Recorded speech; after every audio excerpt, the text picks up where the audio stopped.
درود پاک پڑھنے کے بے شمار فضائل و برکات ہیں. ویسے تو جس دن بھی درود پڑھیں، جس رات بھی درود پڑھیں، برکتیں ہی برکتیں ہیں. امام محمد بن محمد غزالی علیہ رحمۃ اللہ والی لکھتے ہیں کہ جو بندہ رمضان المبارک کی پہلی رات 2 رکعت پڑھے، ہر رکعت میں سورہ فاتحہ کے بعد ایک مرتبہ سورہ فتح پڑھے، اذا جاء نصر اللہ والفتح، کی پوری سورہ، اور سلام پھیرنے کے بعد 10 بار سورہ قدر پڑھے، پھر رسول ذیشان مکی مدنی سلطان صلی اللہ تعالی علیہ وسلم پر 10 مرتبہ درود پاک بھیجے، تو اسے مرنے سے پہلے 2 میں سے ایک فضیلت نصیب ہو جائے گی.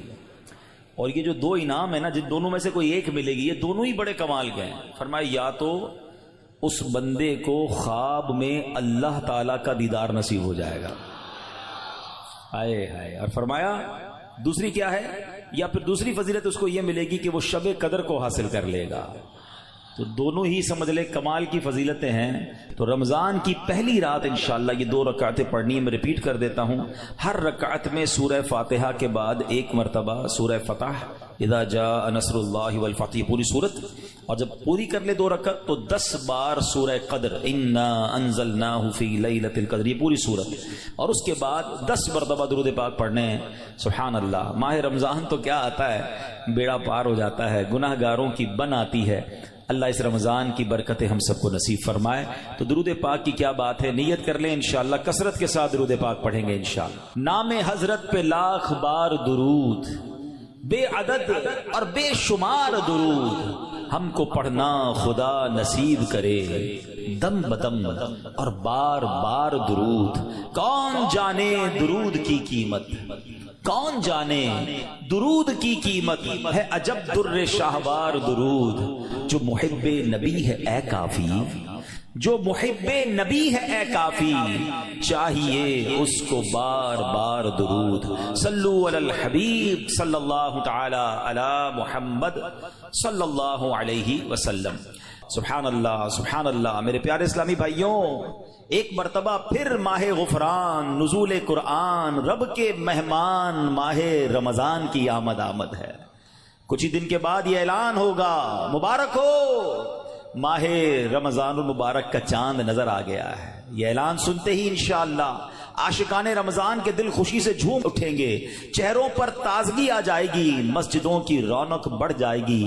تراویح کا سلسلہ، فرض نمازیں، کوئی نوافل کی کثرت کر رہا ہوگا، کوئی تلاوت قرآن کا فیض اٹھا رہا ہوگا، سحر و افطار کی رونقیں ہوں گی. سبحان اللہ. کیا آپ جانتے رمضان مبارک کتنا عظیم مہینہ ہے؟ جی ہاں، وہ مہینہ تشریف لا رہا ہے جسے حدیث پاک میں سید الشہور یعنی تمام مہینوں کا سردار کہا گیا. وہ مبارک مہینہ آ رہا ہے کہ اس کی پہلی رات سے آسمانوں کے دروازے کھول دیے جائیں گے، پھر آخری رات تک، لاسٹ نائٹ تک وہ دروازے بند نہیں ہوں گے. جو اس مہینے میں ایک سجدہ کرے اس کے لیے 1500 نیکیاں لکھی جاتی ہیں، اور جنت میں سرخ یاقوت کا گھر بنایا جاتا ہے. اللہ اکبر. سمجھ آ رہی ہے بات؟ ایک سجدے پر 1500 نیکیاں، اور ایک ہی سجدے پر سرخ یاقوت کا جنت میں گھر.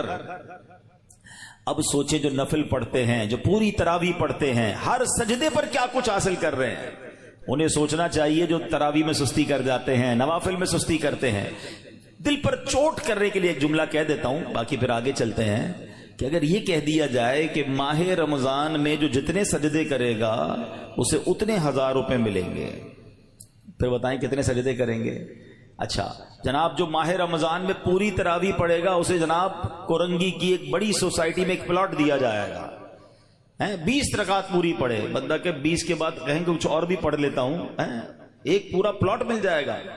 ہر سجدے پر، کراچی میں نہیں، پاکستان کے پوش ایریا میں نہیں، جنت میں سرخ یاقوت کا گھر دیا جا رہا ہے.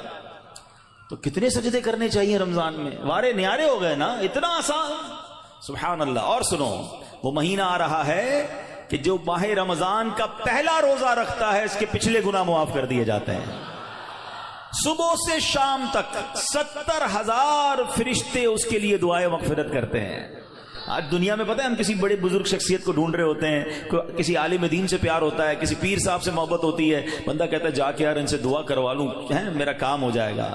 اللہ کے فرشتے, اور وہ بھی کتنے, 70,000 صبح سے شام تک روزہ دار کے لیے دعائیں کر رہے ہیں. سبحان اللہ, جس میں نفل کا ثواب فرض کے برابر, فرض کا ثواب 70 گنا بڑھا دیا جائے گا.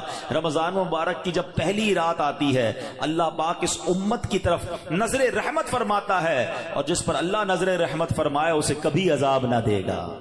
اس سے پتہ کیا پتہ چل رہا ہے؟ 2-3 باتیں آ گئی ہیں کہ پہلی رات بڑی امپورٹنٹ ہے. آخری رات تو ہے ہی امپورٹنٹ, وہ بعد میں بتاؤں گا, مگر چونکہ ابھی پہلی رات آنے والی ہے نا, first night of Ramzan is very important. آپ نے سنا اس رات ہمیں یہ 2 رکعتیں پڑھنی ہیں, پھر فرمایا اس رات اللہ جس پر نظر رحمت فرمائے گا اس پر کبھی عذاب نہیں ہوگا. اور پھر کیا فرمایا کہ پہلی رات آسمانوں کے دروازے کھول دیے جاتے ہیں. سبحان اللہ, تو یہ خاص رات ہے. فرمایا اس مبارک مہینے میں بخشش کے پروانے بانٹے جائیں گے. کون سا وقت بڑا سینسٹیو ہے؟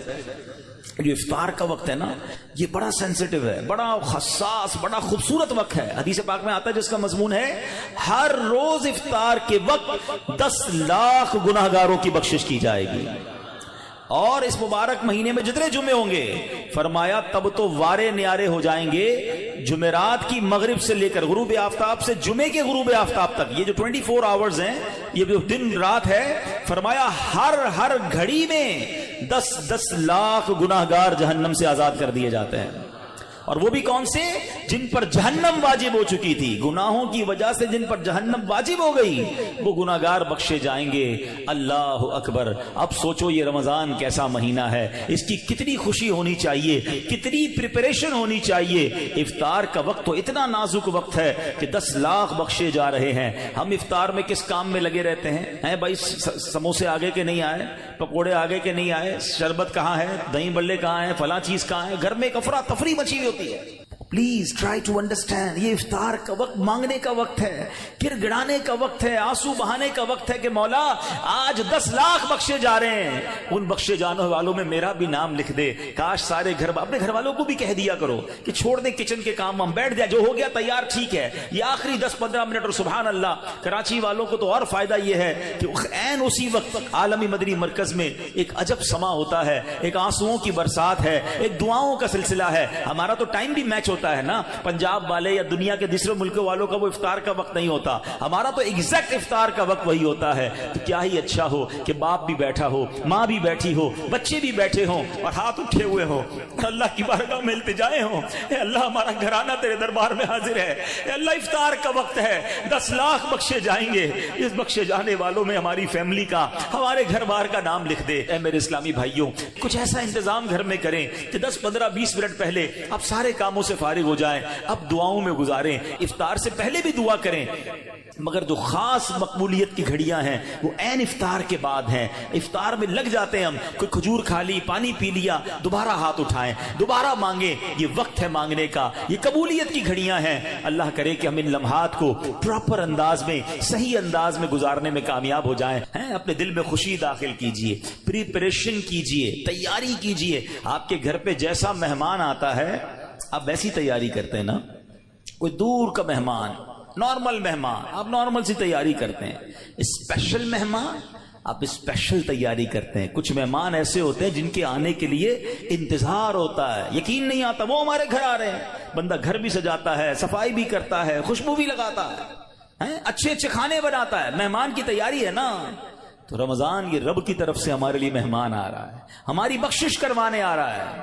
ہمیں اپنے آپ کو سجانا ہے, اپنے کردار کو سجانا ہے. اپنی صحت کا بھی اس لیے خیال رکھو کہ میں اب ایسے الٹے سیدھے کھانے نہ کھاؤں رمضان سے پہلے. پتہ ہے جس کی شادی ہونے والی ہوتی ہے تو دولہے کو لوگ کہتے ہیں بھائی ذرا خیال رکھنا, شادی والے دن ہی بیمار مت ہو جانا. 1 ہفتہ پہلے سے احتیاط کرواتے ہیں, زیادہ سفر نہیں کرواتے, زیادہ تھکن والا کام نہیں کرواتے. تو کیا ہی اچھا ہو کہ ماہ رمضان سے پہلے ہم اپنی صحت کا خیال رکھیں, تھوڑا سا ریسٹ کریں. مجھے روزے رکھنے ہیں, مجھے انشاءاللہ تراویاں پڑھنی ہیں. اپنے کام کاج کو موڈیفائی کریں. آپ بہت بیزی رہتے ہیں کاروبار میں, نوکری میں, تو کوشش کریں کہ کوئی ایسی ترتیب بنائے کہ میرا کچھ کام کم ہو جائے تاکہ میں روزے رکھ سکوں, میں عبادت کر سکوں. ساری زندگی پڑی ہے کام کرنے کے لیے. لیکن عجیب بات پتہ ہے کیا ہے, اس وقت 2 قسم کی تیاریاں ہو رہی ہیں. ہوں گے کچھ نیک لوگ جو انشاءاللہ عبادت کی تیاریاں، تلاوت کی تیاریاں، خوب روزے، تراویح اور اس کے بارے میں سوچ رہے ہوں گے، مگر کچھ لوگ وہ ہیں جو اس وقت اسٹاک جمع کر رہے ہوں گے، کاروبار کیسے چمکانا ہے، کون سی آئٹم کا ریٹ بڑھ جائے گا، وہ کاروباری لوگ پیسے کمانے کی تیاری کر رہے ہوں گے، کچھ گھر والے وہ ہوں گے جو یہ سوچ رہے ہوں گے بھئی رمضان میں پکانا کیا ہے، کھانا کیا ہے، کون سی آئٹم لینی ہے۔ رمضان کھانے پینے کے لیے نہیں آتا۔ اچھا ویسے بڑی عجیب بات ہے، ذرا سوچیں آپ کہ ماہ رمضان میں ہم روزے رکھتے ہیں، لاجیکلی تو سمجھ یہ آتا ہے کہ ہمارا وزن تھوڑا کم ہو جانا چاہیے، ہم تھوڑے سمارٹ ہو جائیں، مگر کئی لوگ وہ ہیں جن کا رمضان میں وزن بڑھ جاتا ہے۔ کیوں بھائی؟ اس لیے کہ سحری میں زیادہ کھاتے ہیں، پورا دن روزہ رکھنا ہے، رات زیادہ اس لیے کھاتے ہیں کہ پورا دن روزہ رکھا تھا، پھر 2 بار اور کھاتے ہیں کہ کل پھر روزہ رکھنا ہے، تو عام دنوں میں 2 بار کھاتے ہیں، رمضان میں 4-5 بار کھاتے ہیں، اور وہ کھاتے ہیں جو نہیں کھانا چاہیے، پورا سال جو چیز نہیں کھاتے وہ رمضان میں کھاتے ہیں، پھر موٹے ہو جاتے ہیں، طبیعت خراب ہو جاتی ہے، گلے خراب ہو جاتے ہیں۔ نہیں، ماہ رمضان تو کم کھانے کا مہینہ ہے، فریش ہونے کا مہینہ ہے، لیکن ہمارے یہاں تو فیسٹیول، اگر میں کہوں کسی کو کہ کسی غیر مسلم کو اگر رمضان میں دورہ کرا دیا جائے پاکستان کے مختلف شہروں کا اور کہیں بتاؤ کیا آپ نے دیکھا، تو کہے گا لگتا ہے مسلمانوں کا کوئی کھانے پینے کا تہوار آ رہا ہے، کہ میں جس مٹھائی کی دکان پہ گیا وہ رش تھا، جس پکوڑے کی دکان پہ گیا وہ لائنیں لگی ہوئی تھی افطار سے پہلے، اور بورڈ لگے ہوئے تھے سحری آفر، افطار آفر، تو لگتا ہے مسلمانوں کا کوئی کھانے پینے کا سالانہ تہوار آتا ہے۔ کتنی عجیب بات ہے یار، جس مہینے میں پورا دن کھانے پینے سے رکنا ہے، اس مہینے میں سارا دن رات کھانے پینے کی باتیں ہو رہی ہوتی ہیں۔ مجھے بتائیں نا، ہم دوست آپس میں ملتے کیا بات کرتے ہیں؟ یار سناؤ آج سحری کہاں کرنی ہے؟ اچھا بھائی افطار کہاں کرنا ہے؟ رات کدھر چلنا ہے کھانے کے لیے؟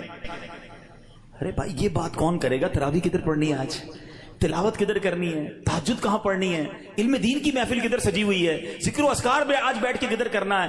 آج مل کے اللہ کی بارگاہ میں گر گڑا کر دعائیں کہاں کرنی؟ یہ گفتگو کیوں نہیں ہوتی؟ ماہ رمضان تو نیکیوں کا اجر بڑھا دیا گیا، مگر دماغ میں ایک ہی بات گھوم رہی ہوتی ہے، یا دوسری آج کل کھیل کود شروع ہو گیا رمضان میں۔ ایسا نہ کریں۔ ماہ رمضان کے کیسے کیسے فضائل ہیں ذرا سنیے گا۔ معراج شریف کی روایات میں ہے، معراج کے دولہ مکی مدنی مصطفیٰ صلی اللہ تعالی علیہ وسلم نے سدرۃ المنتہا کے قریب ایک فرشتہ دیکھا۔ آپ فرماتے لم ارا مثلہ، یعنی ایسا نرالا فرشتہ میں نے کبھی نہیں دیکھا۔ نبی پاک فرما رہے ہیں، تو آپ فرماتے ہیں کہ میں نے ایسا نرالا فرشتہ تو کبھی نہیں دیکھا تھا۔ یہ جب تسبیح کرتا تھا تو اس کی ایسی خوبصورت آواز تھی کہ اس آواز سے عرش بھی جھوم اٹھتا تھا۔ میں نے جبرائیل سے پوچھا ایو خلقی ھذا، اے جبرائیل یہ کون سی مخلوق ہے؟ عرض کی حضور یہ ایک فرشتہ ہے جو حضرت آدم علیہ السلام سے 2000 سال پہلے پیدا کیا گیا تھا۔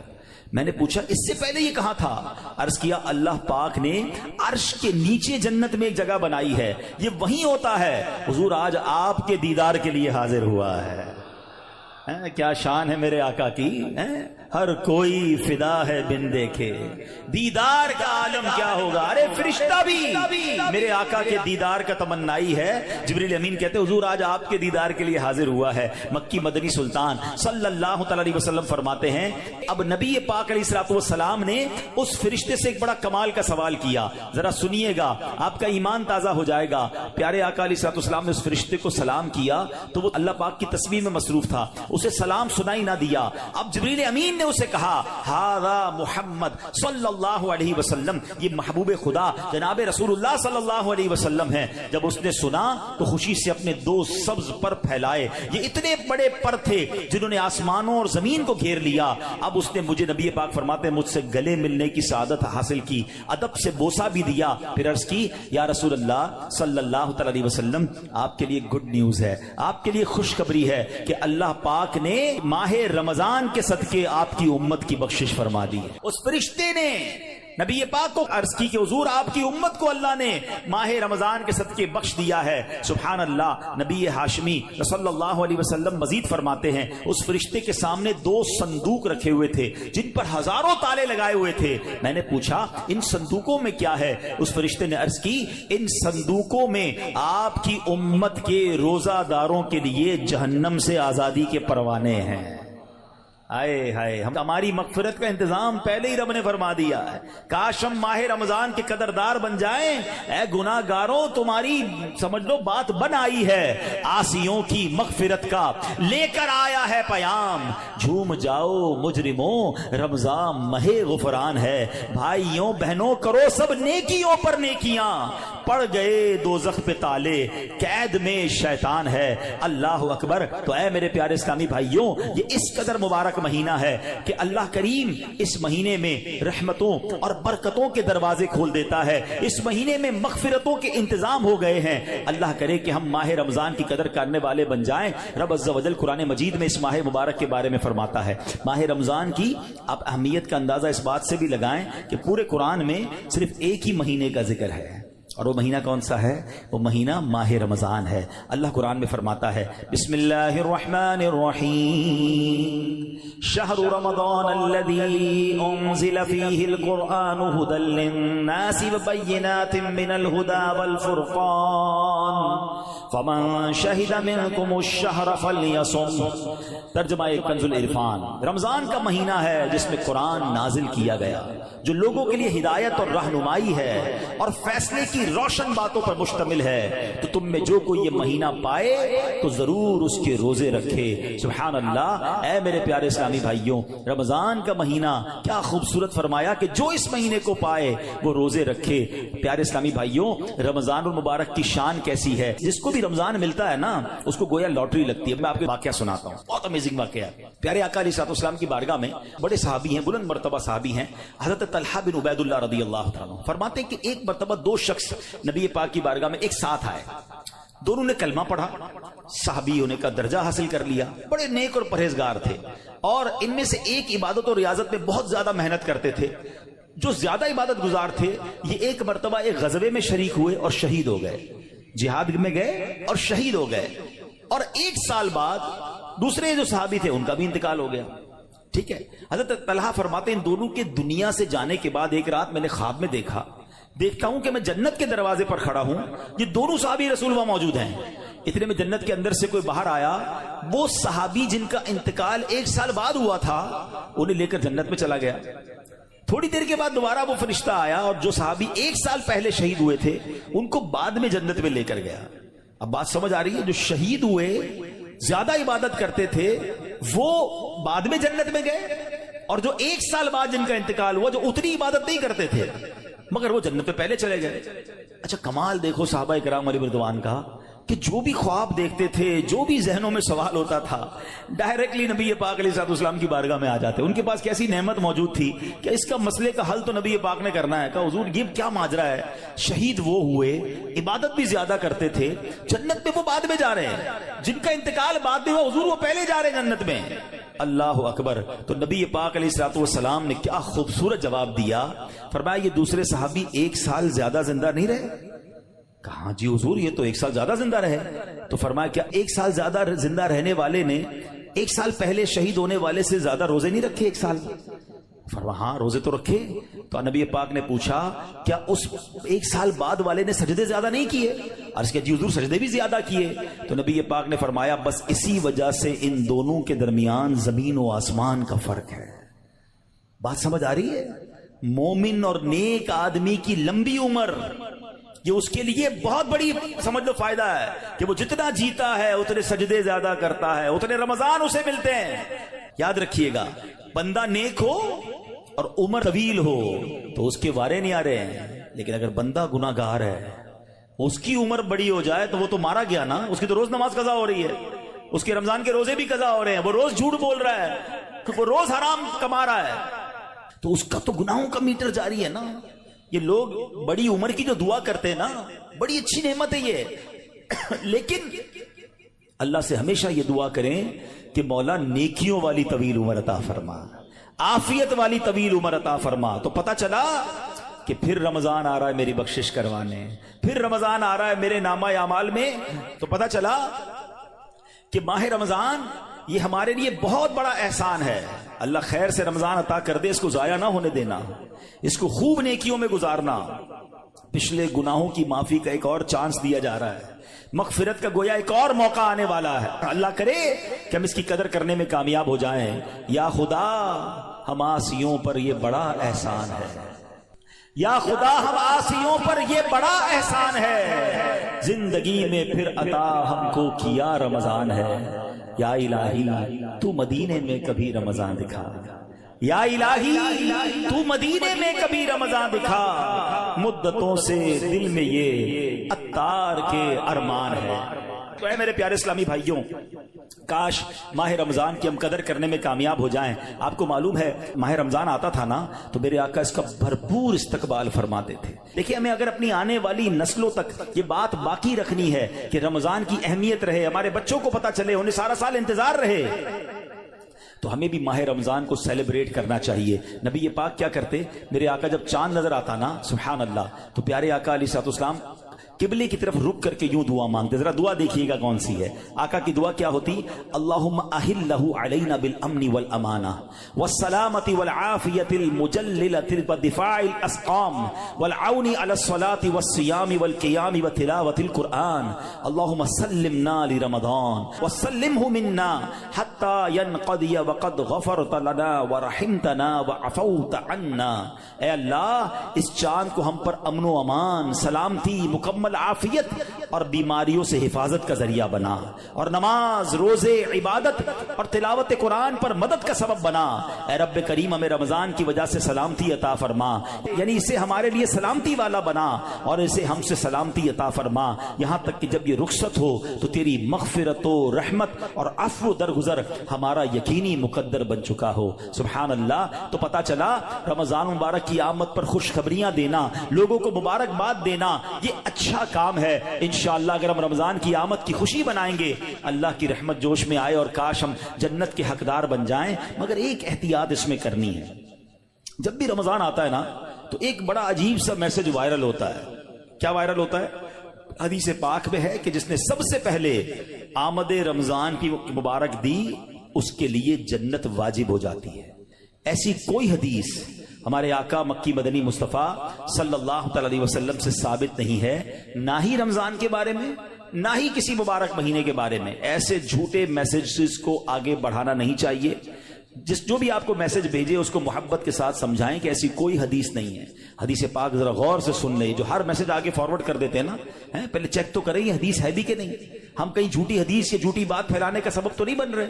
حدیث پاک سنیے گا، من کذب علی متعمدا فلیتبوأ مقعدہ من النار۔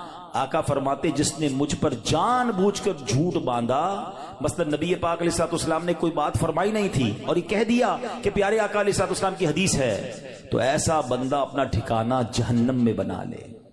تو بالکل بھی اور لوگ اچھا یہ تو عجیب ہے نا، کہیں بیٹھے اللہ قرآن میں یہ فرماتا ہے بھائی قرآن میں آیا ہے، کدھر آیا ہے بھائی یہ اس کو بھی نہیں پتا ہے، حدیث میں یہ بات آئی ہے، بھائی کون سی حدیث کس کتاب ہے پتا کچھ نہیں ہے، اپنی طرف سے بولی جا رہے ہیں۔ بھائی کس نے کہا ہے آپ کو؟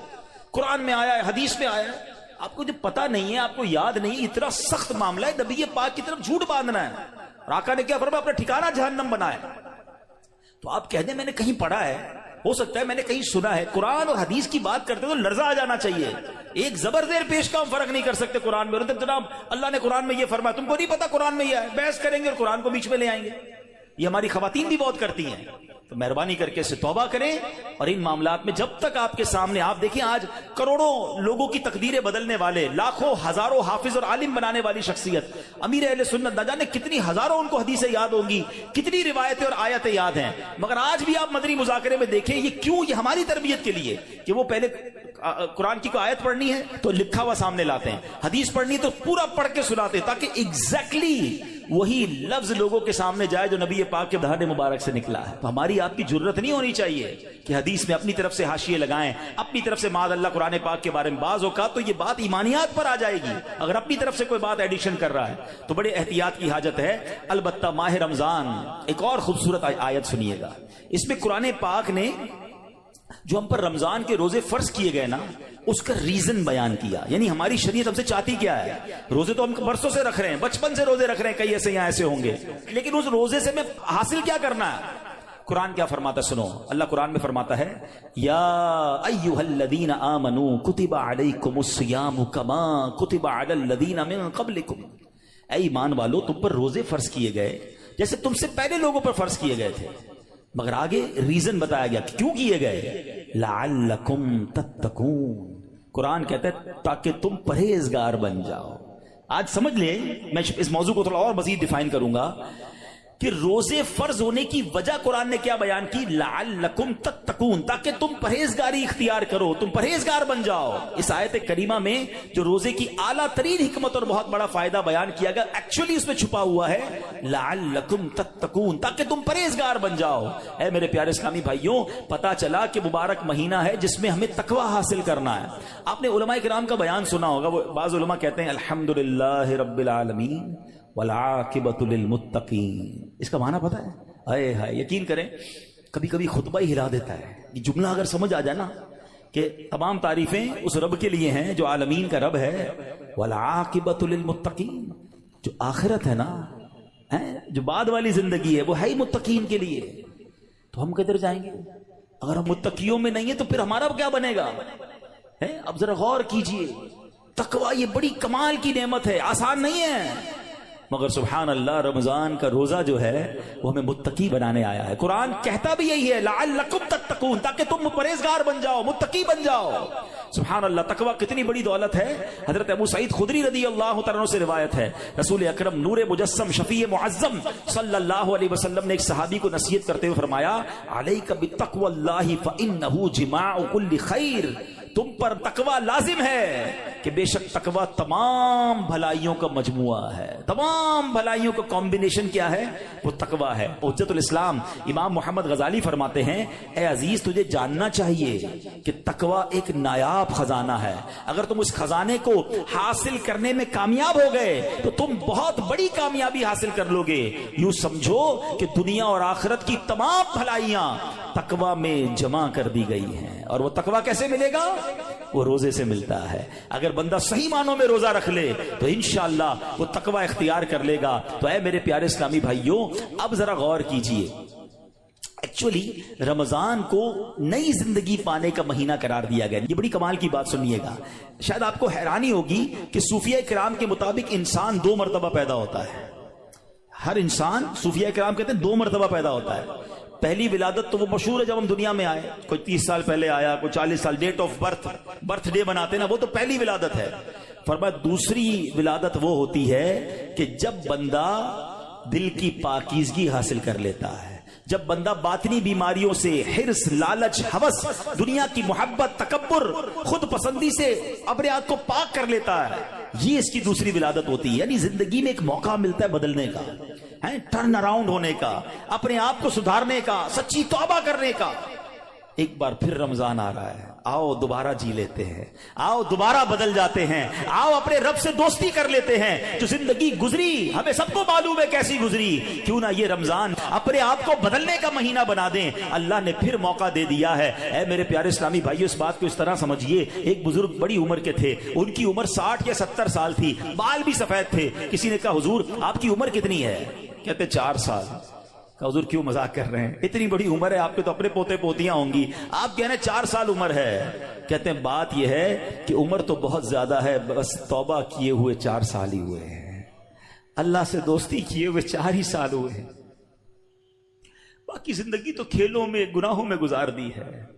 اب آپ سنبھالیں تو کام اپنے سنور جائے، ہم نے تو کمائی سب کھیلوں میں گوائی ہے، پتہ نہیں ہم کب بدلیں گے، کب وہ زندگی پھر حاصل کریں گے، ورنہ زندگی کیسے گزر رہی ہے۔ ہم میں سے بہت سارے اچھی طرح جانتے ہیں کہ صبح ہوتی ہے، شام ہوتی ہے، زندگی یوں ہی تمام ہوتی ہے۔ کبھی کبھی تو ڈر لگتا ہے یار کہ زندگی بڑھ رہی ہے، ہمارے گناہ بڑھ رہے ہیں، نیکیاں بڑھ رہی ہیں۔ کبھی سوچے تو صحیح، کوئی بیلنس شیٹ تو بناؤ کہ ہر گزرنے والا دن ہم اپنی موت کے قریب ہو رہے ہیں۔ یہ جو برتھ ڈے پر خوشی مناتے ہیں ان کو سوچنا چاہیے، میں نہیں کہتا ناجائز ہے، لیکن جس کی 20 سال کا ہو گیا، 25 سال، 30 سال، آپ سمجھ رہے ہیں آپ آگے بڑھ رہے ہیں، آپ موت کے قریب ہو رہے ہیں، ایک زندگی کا سال کم ہو رہا ہے، ہر گزرنے والا دن ہم قبر کے قریب ہو رہے ہیں۔ عقل کیا کہتی ہے کہ جو قبر کے جتنا قریب ہوتا جائے اسے نیکیاں اور بڑھانی چاہیے، مگر ہمارا تو ماجرا ہی الگ ہے۔ اعلیٰ حضرت کہتے ہیں نا، نفس یہ کیا ظلم ہے جب دیکھو تازہ جرم ہے، نفس یہ کیا ظلم ہے جب دیکھو تازہ جرم ہے، نہ تمہاں کے سر پہ اتنا بوجھ بھاری، واہ واہ، روز جرم، روز گناہ، روز خطائیں، ہمارا بنے گا کیا؟ تو کتنی کمال کی بات اس بزرگ نے کہی کہ میری عمر تو 4 سال ہے، کیونکہ اس سے پہلے والی زندگی تو میں شمار ہی نہیں کرتا ہوں. توبہ کی ہے, نمازیں شروع کر دی ہیں, اللہ کو راضی کرنے والے کام شروع کیے, یہی میری اصل زندگی ہے. تو اے میرے پیارے اسلامی بھائیوں, کاش ہمیں یہ بات سمجھ آ جائے اور ہم توبہ کرنے والے بن جائیں. اللہ پاک کے نبی حضرت عیسیٰ علیہ نبینا علیہ الصلوۃ والسلام کا فرمان ہے, لن یلج ملکوت السماوات من لم یولد مرتین, یعنی جو بندہ 2 مرتبہ پیدا نہیں ہوتا وہ آسمانی بادشاہت میں داخل نہیں ہو سکتا.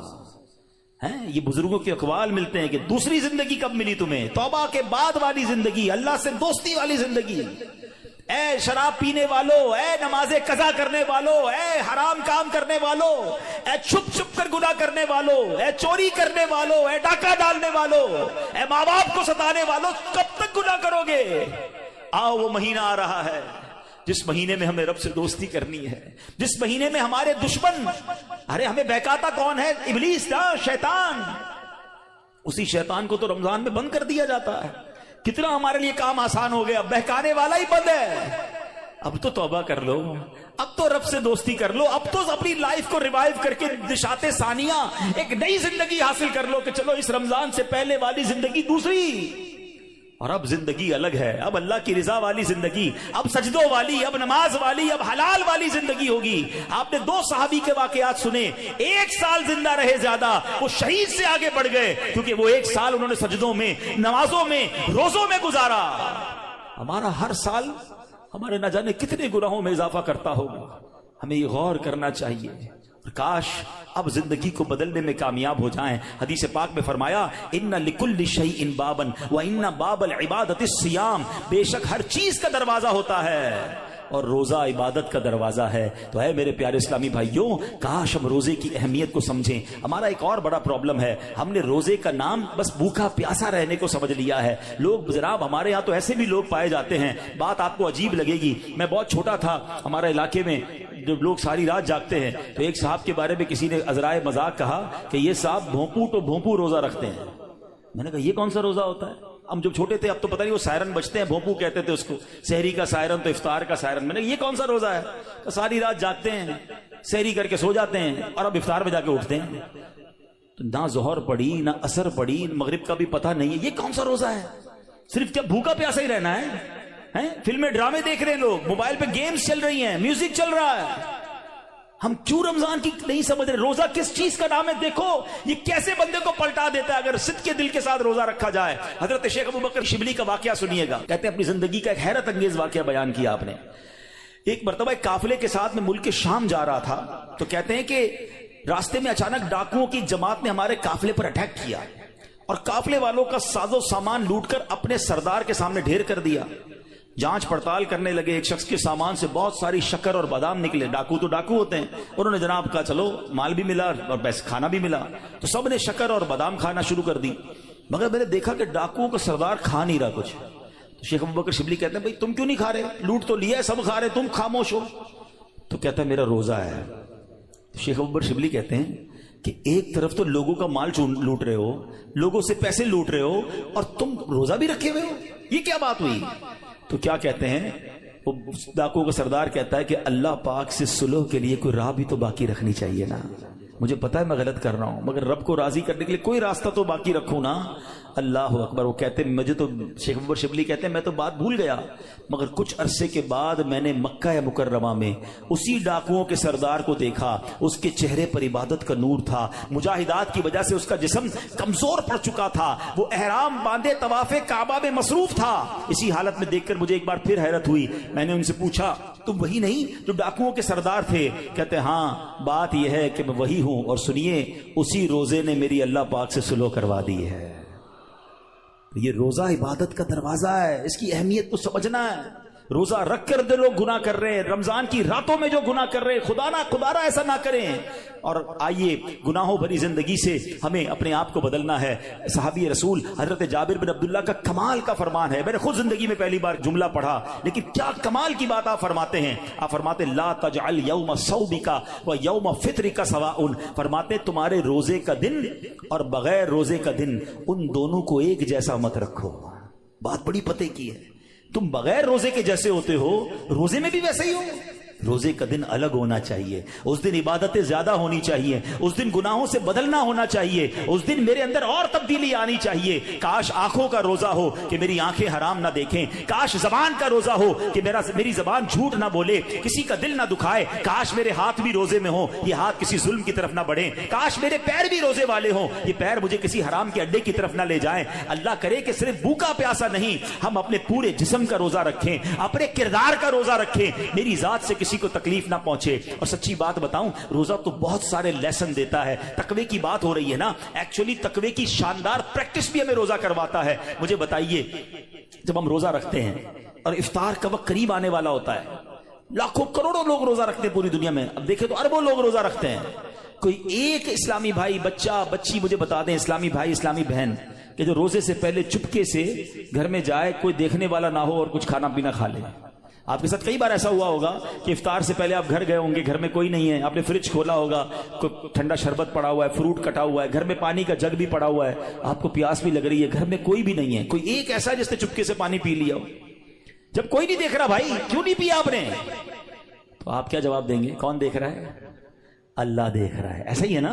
اچھا یہ تو چلے کھانے پینے کی بات ہے، ہم افطار سے پہلے عصر کی نماز پڑھ رہے ہیں، حلق خشک، تھکے ہارے، وضو خانے پر گئے، وضو کر رہے ہیں، جب کلی کرتے ہیں تو ہمارے منہ میں پانی آ چکا ہے، منہ اور حلق میں کتنا فاصلہ ہے؟ 1 انچ کا بھی فاصلہ نہیں ہے، کوئی دیکھ بھی نہیں سکتا کہ میں نے کلی کر کے پانی کتنا باہر نکالا، کتنا اندر ڈال دیا، تو ایک آدھا گھونٹ پی لو بھائی، کسی کو نہیں پتا چلے گا۔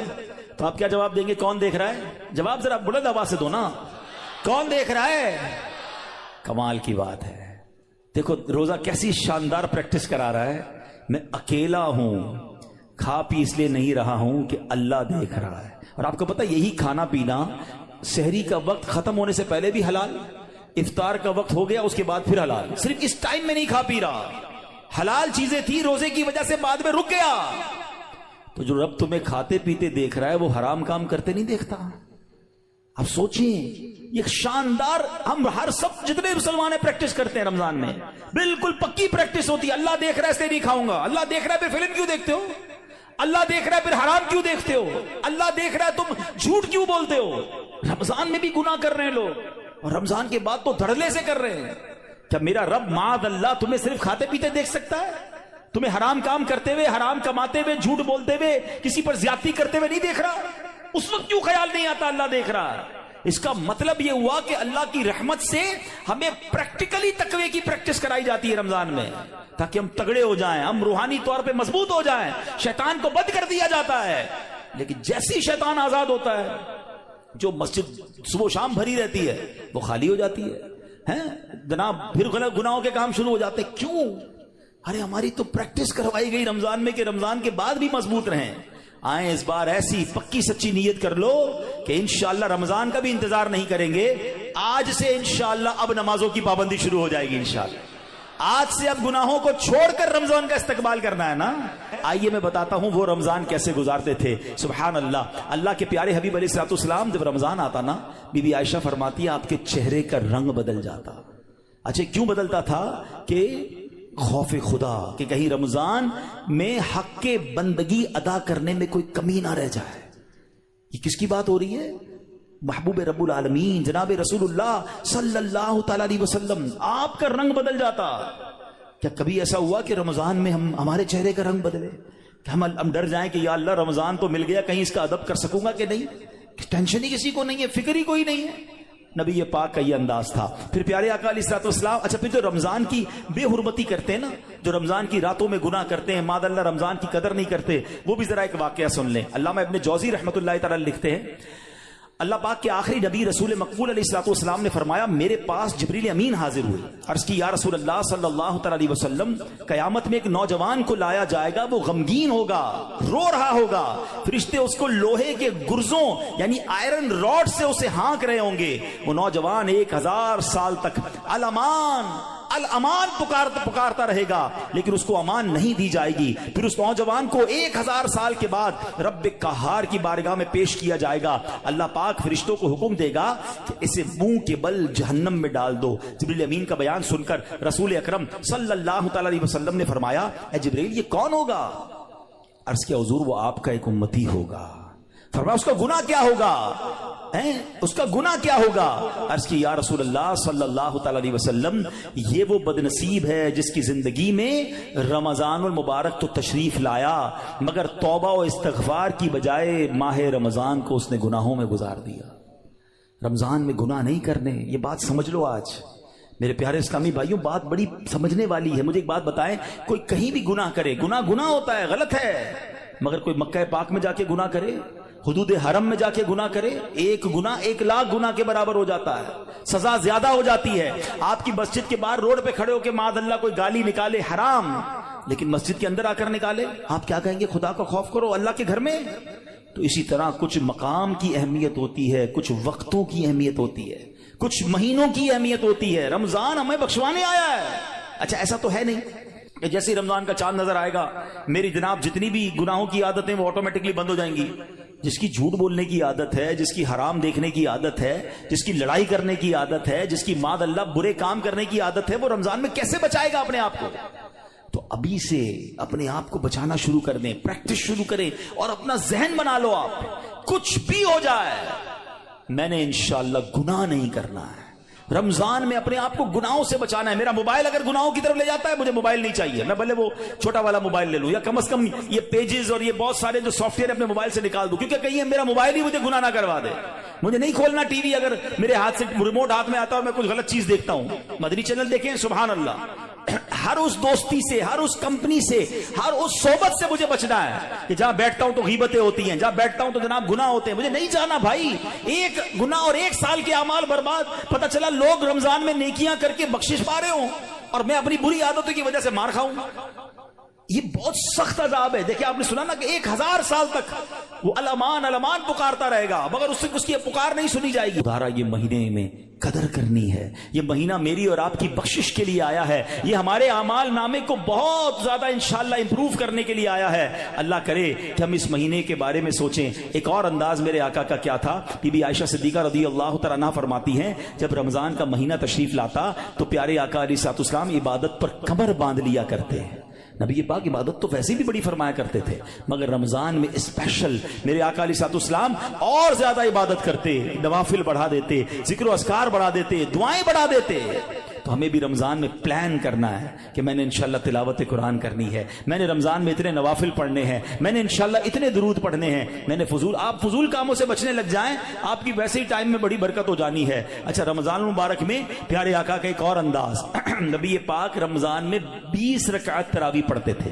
یاد رہے کچھ لوگ 20 رکعت میں ڈنڈی مار رہے ہوتے ہیں، وتر بھی ادا فرماتے، 20 رکعت پوری ادا فرماتے۔ پیارے آقا نے 20 رکعت تراویح نبی پاک نے نماز تراویح با جماعت پابندی سے ادا نہ فرمائی، صرف 2 دن ادا کی اور پھر سبحان اللہ ہم پر کتنی بڑی مہربانی کی۔ آپ فرماتے کہ اگر اس پر پابندی کی گئی تو فرض ہو جانے کا اندیشہ ہے، میری امت کے لیے دشوار ہو جاتی، اس لیے آپ نے جماعت کی پابندی نہ فرمائی، البتہ 20 رکعتیں نبی پاک نے پڑھی اور پھر آپ کے بعد حضرت عمر رضی اللہ تعالیٰ عنہ نے باقاعدہ 20 رکعت نماز تراویح کی جماعت کا اہتمام کیا۔ تو آج پوری دنیا میں مسلمان تراویح پڑھتے ہیں مگر وہ لوگ ایک نیا ٹرینڈ چلا ہے، 3 روزہ تراویح، 5 روزہ تراویح، 7 روزہ تراویح۔ غلط نہیں ہے یہ، مگر اس میں ایک احتیاط یہ کرنی ہے کہ جو بھی لوگ یہ انتظام کرتے ہیں وہ حافظ صاحب سے بھی کہہ دیں اور حافظ صاحب سے بھی میری گزارش ہے کہ پراپر قرآن پڑھیں۔ ہم قرآن سننے کے لیے جمع ہوتے ہیں، کوئی ایوارڈ نہیں چاہیے کہ جناب ماشاءاللہ 4 پارے بھی پڑھ رہے ہیں اور 10 بجے فارغ بھی کر رہے ہیں، بڑے اسپیڈ میں پڑھتے ہیں۔ وہ اسپیڈ میں پڑھ رہے ہیں، قرآن پڑھنے کا ثواب مل بھی رہا ہے کہ نہیں؟ ٹھیک ہے نا، کچھ سمجھ ہی نہیں آ رہا تلاوت کیا ہو رہی ہے۔ تو یہ کوئی ریس نہیں لگی ہوئی، اللہ کا کلام ہے، اس کے آداب ہیں، اس کی جناب کوئی طریقہ کار ہے، اس کی پروناؤنسیشنز ہیں۔ بعض اوقات مخارج کی غلطی اور صحیح طریقے سے نہ پڑھنا ثواب کی بجائے گناہ ہوتا ہے۔ تو پڑھنے والے بھی احتیاط کریں اور ایسی جگہ ہی جا کر پڑھیں کہ جہاں صحیح معنوں میں صحیح تلفظ کے ساتھ تلاوت ہوتی ہو۔ لیکن اگر کوئی 3 روزہ 5 روزہ 7 روزہ تراویح پڑھتا ہے ٹھیک ہے، اگر صحیح تلاوت ہوئی اور آپ کی نماز ہو گئی اوکے، عاشقان رسول کے ساتھ آپ نے پڑھی ماشاءاللہ، لیکن اس کا مطلب یہ نہیں کہ آپ نے 3 روزہ ختم قرآن کر لیا، 5 روزہ ختم قرآن کر لیا، پورا مہینہ چھٹی ہو گئی۔ چاند رات تک، جب تک چاند نظر نہیں آتا اس سے پہلے آپ نے روزانہ تراویح پڑھنی ہے، سنت موقدہ ہے۔ کچھ لوگ سمجھتے تراویح نہیں پڑھی تو کوئی گناہ نہیں ہے، نہیں، تراویح سنت موقدہ ہے۔ سیدی اعلیٰ حضرت فرماتے ہیں سنت موقدہ کے ترک کی عادت بنا لینا گناہ ہے۔ اور میں نے آپ کو پہلے بتایا آج بیان کے شروع میں، ہر سجدے پر 1500 نیکیاں ہیں، تو سستی تو کرنی نہیں ہے۔ 20 رکعتوں کے بعد تراویح کے وتر کے بعد نفل بھی پڑھنے، اللہ کرے سحری میں اٹھے تو تہجد بھی پڑھیں، ہر سجدے پر نیکیاں ہیں۔ تو ہمیں تو اور عبادت کرنی ہے، نہ کہ عبادت سے جی چرانے کے، دور بھاگنے کے فارمولے اختیار کریں۔ نبی پاک کا ایک اور بڑا پیارا انداز، جبریل امین پیارے آقا کے پاس آتے نا تو نبی پاک جبریل امین کے ساتھ قرآن کا دور فرمایا کرتے۔ ہائے ہائے، ہم میں سے بہت سارے وہ لوگ ہیں جو تلاوت کرتے ہیں، اچھی بات ہے، مگر یہ دور والی سنت بھی عمل ہونی چاہیے۔ دو دوست بیٹھ جائیں، میں پہلے آپ کو قرآن سناتا ہوں پھر آپ سنائیں، اللہ کرے زبانی یاد ہو تو زبانی سنائیں، ورنہ پڑھ کے سنا دیں۔ گھر میں میاں بیوی کر سکتے ہیں، باپ بیٹا کر سکتے ہیں، بھائی بہن، پردے کے جو بھی معاملات فیملی کے ہیں وہ دیکھ کر اگر گھر میں بھی اپنے ساتھ بیٹھ کر دور کریں اور یاد کریں وہ کیسا منظر ہوگا جب جبریل امین اور نبی پاک قرآن کا دور فرمایا کرتے۔ اور ایک خاص کام نبی پاک کا یہ ہوتا کہ رمضان میں، ویسے تو میرے آقا سے بڑھ کر سخی کون ہے، مگر رمضان میں میرے آقا خوب سخاوت فرماتے، ہر آنے والے کو عطا فرماتے۔ راوی لکھتے ہیں ایسی سخاوت ہوتی کہ جیسے تیز آندھی چلتی ہے اس سے زیادہ نبی پاک کی سخاوت جو ہے وہ جاری رہتی۔ تو ہمیں بھی چاہیے کہ ماہ رمضان میں ہم سخاوت کریں، اپنے دسترخوان کو بھی وسیع کریں، اور لوگوں تک بھی جناب جو مسلمان پریشان ہیں ان تک جناب آپ مدد پہنچائیں، یہاں جس سے جتنا بن سکے۔ ایک بات یاد رکھیے گا، جب بھی بات سخاوت کی آتی ہے نا تو ذہنوں میں یہ بات آتی ہے کہ جناب یہ تو امیروں کا کام ہے، یہ بھول ہے ہماری۔ سخاوت جو ہے نا وہ ایکچولی دل کی غنا کا نام ہے۔ کوئی بے شک 1 روپیہ دے اللہ کی راہ میں اخلاص کے ساتھ دے، اپنی حیثیت کے مطابق دے رہا ہے، ہو سکتا ہے اس کے 1 روپیہ کسی کے لاکھ روپے سے بڑھ جائے۔ تو اللہ کی بارگاہ میں دل دیکھا جاتا ہے، یہ نہ دیکھو میں کتنی کوانٹٹی دے رہا ہوں، مگر آپ یہ سوچ لو کہ اپنی حیثیت کے مطابق میں نے سخاوت کرنی ہے۔ اور ویسے ہی لوگ بڑے پریشان ہیں، یہ دن ہے سخاوت کرنے کے، کسی کا دسترخوان اچھا کر دیں، کسی کی جناب افطاری سحری اچھی کر دیں، کسی کے بچوں کی عید اچھی کر دیں۔ ہمارا ایک اور بڑا پرابلم ہے کہ بعض اوقات ہم روڈ پر مانگنے والوں کو تو بہت کچھ دے رہے ہوتے ہیں، لیکن گھروں میں لوگ بڑے پریشان ہیں، تو ہمیں سفید پوش لوگوں کو تلاش کر کے، اچھا اب یہ بھی جب کہتا ہوں تو لوگ کہتے ہیں یار سفید پوش کہاں سے ملیں گے؟ بھائی آج کے دور میں جس کی آمدنی 40-50 ہزار سے کم ہے وہ پریشان ہی ہے، وہ ہینڈ ٹو ماؤتھ ہے، اس کا پورا نہیں ہو رہا۔ اللہ نے اگر کسی کو نوازا ہے تو بن مانگے، ایک بڑا عجیب انداز بھی آج ہو گیا ہے، بھائی کوئی ضرورت ہو تو مانگ لینا، کہاں سے مانگے گا؟ جس نے ساری زندگی جمعے کی نماز پڑھ کے خود ہی کچھ نہ کچھ چندہ دیا تھا، اب اس کے پیسے کم ہو گئے ہیں، وہ کیسے مانگے گا؟ کبھی مانگا ہی نہیں اس نے۔ آپ کیوں کسی کو مانگنے پر مجبور کر رہے ہیں کہ مجھ سے مانگ لینا میں دے دوں گا؟ نہیں، مجھے اور آپ کو رب بن مانگے دے رہا ہے۔ ہم لوگوں کو کہہ رہے ہیں ہم سے مانگے، ہم خود دیکھ لینا ہمارے ملازمین میں، ہمارے پڑوسیوں میں، ہمارے رشتہ داروں میں جو اس لیول کے لوگ ہیں، اور اگر اللہ نے آپ کو دیا ہے تو بن مانگے دینے کی عادت ڈالیں، خوشی خوشی ان کے گھر پہ سامان بھجوا دیں، راشن بھجوا دیں، کیش بھجوا دیں، ان کے چہرے پہ مسکراہٹ آپ دیکھیے گا۔ کبھی زندگی میں وہ نہیں مانگیں گے، وہ قرضہ لے لیں گے مگر کبھی کسی سے مانگیں گے نہیں، کیونکہ مانگنا ان کو کبھی آیا ہی نہیں۔ اللہ ان کو کبھی مانگنے کی نوبت میں نہ لائے، اللہ ہمیں بھی نہ لائے۔ اللہ سے ہم دعا کرتے ہیں کہ اے مولا ساری زندگی دینے والا بنائی رکھنا، کبھی مانگنے کی نوبت نہ آئے۔ اللہ ہاتھ اوپر والا عطا فرما، کبھی پھیلانے والا ہاتھ عطا نہ فرما۔ اللہ کے آگے ہاتھ پھیلائیں گے، اللہ کبھی مخلوق کے سامنے یہ نوبت نہ لائے۔ لیکن ہمیں بھی یہ خیال رکھنا چاہیے کہ جن کو اللہ نے نوازا ہے وہ اپنے مسلمان بھائیوں کی خیر خواہی کریں۔ تو بہرحال میرے پیارے اسلامی بھائیوں، باتیں تو بڑی ہوئی کہ ماہ رمضان میں گناہوں سے بچنا ہے، ماہ رمضان میں عبادت کرنی ہے، ماہ رمضان میں تلاوت کرنی ہے، ماہ رمضان کے ایک ایک لمحے کو استعمال کریں۔ جیسا کہ میں نے کہا کہ افطار کا وقت بڑا مبارک ہے، اس وقت دعائیں کریں، تہجد پڑھنا بڑا آسان ہو جاتا ہے رمضان میں۔ جب بھی سحری کے لیے اٹھیں آپ پہلے وضو کر کے کم از کم 2 رکعت پڑھیں، کچھ دیر دعا کریں، خاص قبولیت کا وقت ہے، اور پھر آپ سحری وغیرہ گھر والے مل کر کر لیں۔ اور سبحان اللہ، پاکستان میں تو ایک اور بڑی نعمت ہمیں یہ حاصل ہے کہ دعوت اسلامی نے وہ کمال کیا، اللہ سلامت رکھے میرے پیر و مرشد کو، کیا شاندار طریقہ دیا ہے کہ جس سے ممکن ہو کہ مجھے رمضان میں گناہ نہیں کرنے، جو یہ چاہتا ہے کہ پورا رمضان میں برکتوں والا پالوں، تو کیا شاندار فارمولہ دیا کہ پورے مہینے کا اعتکاف دعوت اسلامی نے کئی سالوں سے شروع کیا ہوا ہے، اور ہزاروں ہزار اسلامی بھائی دنیا بھر میں پورے مہینے کے اعتکاف میں بیٹھتے ہیں۔ اور عالمی مدنی مرکز کے اعتکاف کی تو کیا بات ہے، دنیا کے کتنے ملکوں سے لوگ آتے ہیں، اور قبلہ شیخ طریقت امیر اہل سنت بھی وہاں جلوہ فرما ہوتے ہیں۔ تو آپ میں سے جن سے بن پڑے زندگی میں کوئی ایک رمضان تو ایسا ہو کہ ہم پورا مہینہ اللہ کے گھر میں بیٹھ جائیں، اور پھر اعتکاف کی تو کیا شان ہے۔ نبی پاک فرماتے ہیں من اعتکف ایمانا واحتسابا غفر له ما تقدم من ذنبه۔ آقا فرماتے ہیں جو ایمان کی حالت میں ثواب حاصل کرنے کے لیے اعتکاف کرے اس کے پچھلے سارے گناہ معاف کر دیے جاتے ہیں۔ تو آخری عشرے کے اعتکاف کی تو شان ہی نرالی ہے، پورا مہینہ نہیں تو آخری عشرے کا اعتکاف کریں، کیوں کہ ایک رات ہے، ہاں وہ بڑی کمال کی رات ہے۔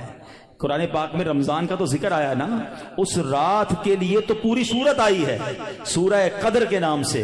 ہمارے آقا کتنے مہربان ہیں، یہ نہ فرمایا کہ پورے سال میں کبھی بھی لیلۃ القدر آ جائے، پورا سال ڈھونڈنا پڑتی۔ یہ بھی نہ فرمایا کہ پورے رمضان میں کوئی بھی رات لیلۃ القدر ہے تلاش کرو، پورا مہینہ ڈھونڈنا پڑتا۔ فرمایا رمضان کے آخری عشرے کی 5 طاق راتوں میں سے ایک رات لیلۃ القدر ہے، اسے تلاش کر لو۔ حدیث کا مضمون ہے۔ تو پھر اسی لیے اعتکاف کیا جاتا ہے کہ 10 دن اگر ہم مسجد میں ہیں تو جو بھی رات شب قدر ہوگی وہ ہمیں حاصل ہو جائے گی۔ تو ممکن ہو سکے تو رمضان کے آخری عشرے کا اعتکاف کر کے لیلۃ القدر کی برکتیں حاصل کریں۔ رب کریم سے پھر دعا ہے، اے مولا ہمیں صحت کے ساتھ عافیت کے ساتھ ماہ رمضان نصیب فرما، پورے روزے رکھنا نصیب فرما، پوری تراویح پڑھنا نصیب فرما، اور جو بخشے جائیں اے اللہ ان بخشے ہوں کے صدقے ہم گناہگاروں کی بھی بخشش فرما۔ الحمدللہ ماہ رمضان میں لوگ اپنی زکوٰۃ اپنے عطیات دیتے ہیں، پہلے اپنے غریب رشتہ داروں کا خیال رکھیں، اور اس کے بعد میری گزارش ہے عاشقان رسول کی عظیم تحریک دعوت اسلامی، وہ تنظیم جس نے دنیا بھر میں کمال کر دکھایا ہے، لاکھوں لاکھ حافظ قرآن اور جناب ناظرہ قرآن پڑھنے والے فارغ کیے، تو اپنی زکوٰۃ میں اپنے عطیات میں رمضان میں جو عید کا فطرہ دیں، ان تمام چیزوں میں دعوت اسلامی کو ضرور آپ نے اس کو کنسیڈر کرنا ہے، اس کا ساتھ دینا ہے۔ اللہ کریم سے دعا ہے کہ رب کریم ہمیں اپنی دعوت اسلامی کا دل کھول کر ساتھ دینے کی توفیق عطا فرمائے۔ صلو علی الحبیب